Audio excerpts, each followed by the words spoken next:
السلام عليكم ورحمة الله وبركاته. حبايبنا المزارعين، يا رب تكونوا بخير. كل عام وحضراتكم بخير جميعا.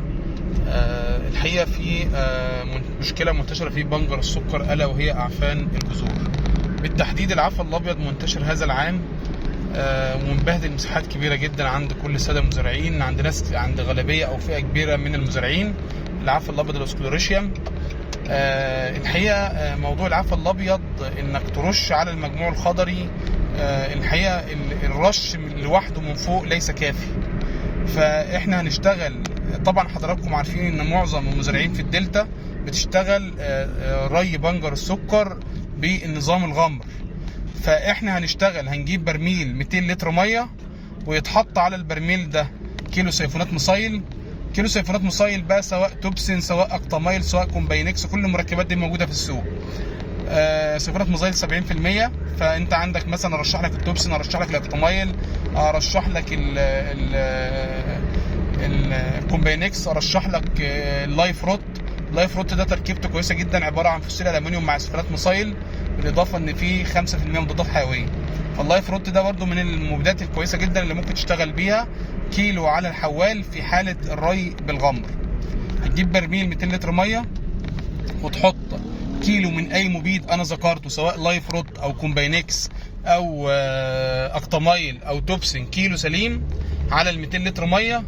وعلى نفس ال 200 لتر ميه تحط عليهم 500 سم تيبوكونازول.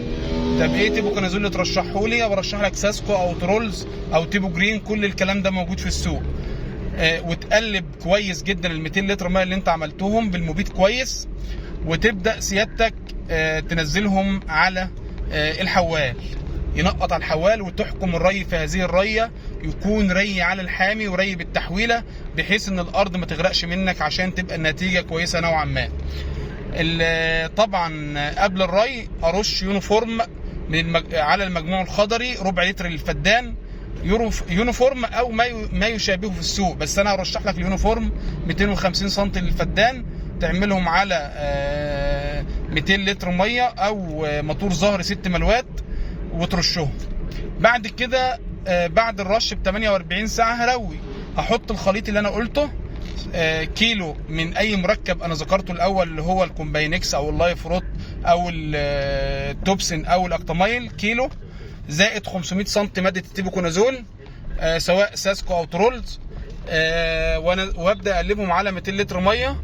وبعد كده انزل موضوع السماده دي تنقط على الحوال وقت الري، واروي بالتحويل. يعني ايه بالتحويل يا جماعه؟ ان انا احكم نظام الارض في الري. واخواننا المزارعين يعني عارفين ري بالتحويل، ان هو بيقسم الارض لمجموعه من الشرائح او مجموعه من البيوت، ويرويها على حسب الحاجه، دوبك الميه توصل اخر الخط ويفصل ينقل على اللي بعده، ما بيديش الري من دماغ الارض زي ما بيقولوا. يعني الحاجه كمان من النصائح اللي انا انصحها، يعني ان انا بنصح حضراتكم بيها، ان حضراتكم ما تعطشوش الارض. بلاش التعطيش 25 و20 يوم، روي على فترات متقاربه. ويفضل اول ريتين في وجود الاصابه الشديده، يا ريت اول ريتين تنزل موضوع عفان الجذور. يعني موضوع عفان الجذور اهتموا بيه في حاله العفن الابيض المنتشر في البنجر، حتى لو ريه على الاصابه، على الحد ان شاء الله الاصابه معاك ما تقف، وتبدا تعمل لها تحجيم بحيث انها ما تنتشرش في كل الارض. في نهايه الحلقه بشكر حضراتكم على حسن الاستماع، وان عجبكم المحتوى يا ريت حضراتكم تعملوا لنا سبسكرايب للقناه وتفعيل زر الجرس. وبعد الري انصحكم بمركب كالسيوم بورون محترم.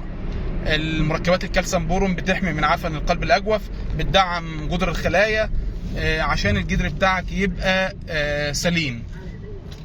انصحكم برضو برشه بوتاسيوم فوسفايد نص لتر للفدان بعد الكالسيوم بورون، ده برضو بيعمل تدعيم لجدر الخلايا عشان الجذور ما يبقاش فيها مشاكل.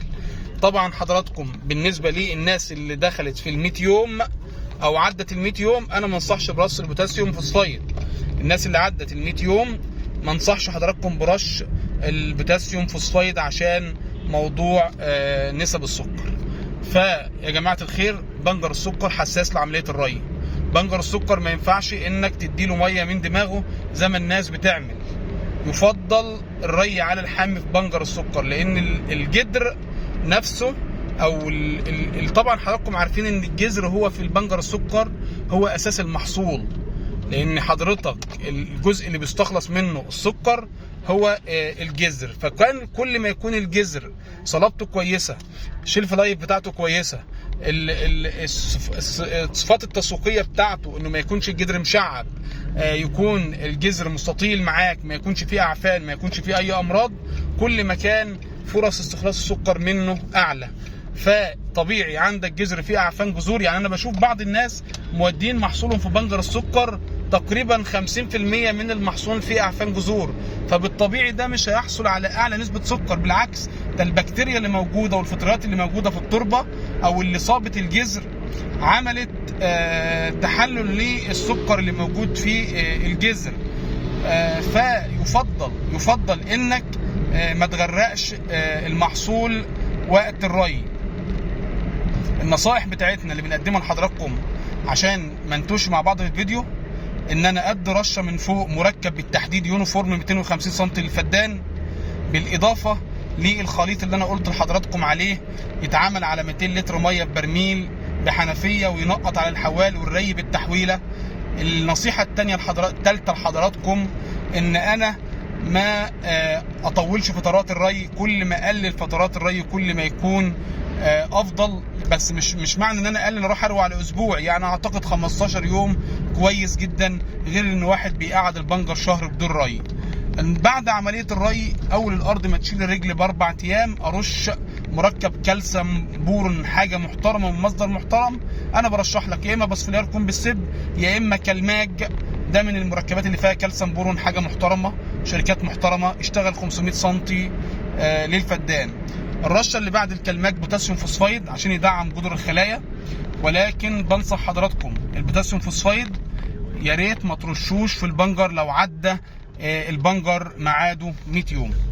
في نهايه الحلقه يعني احنا طولنا عليكم المره دي، فلو عجبكم المحتوى اللي احنا بنقدمه اعملوا لنا اشتراك في القناه وتفعيل زر الجرس، والسلام عليكم ورحمه الله وبركاته، ونتقابل ان شاء الله في حلقات تانية. اشوفكم بخير باذن الله.